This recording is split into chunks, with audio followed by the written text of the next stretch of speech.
नाशिक शहरातील भद्रकाली परिसरात अवैध धंद्यांनी जणू किल्लाच बांधला आहे. रिपब्लिकन पक्षाने येथील वरिष्ठ पोलीस निरीक्षक राकेश चौधरी यांच्या तत्काळ बदलीची मागणी केली आहे. आरोपांनुसार भद्रकाली पोलीस ठाण्याच्या हक्केच्या अंतरावर जुगार, मटका, अवैध गोमांस विक्री आणि गुटख्याचे मोठे रॅकेट सुरू आहेत. विशेष म्हणजे पोलिसांना याची काहीच माहिती नसल्याचे सांगितले जाते.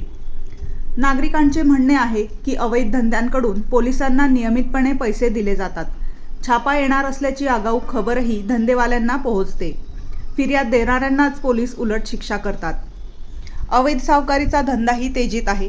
गोरगरिबांना सापळ्यात अडकवून त्यांची आर्थिक पिळवणूक केली जाते. परिसरातील पोलीस चौक्या बहुतांश वेळ बंद असल्याने किरकोळ वादही मोठ्या हिंसाचाराला कारणीभूत ठरत आहे.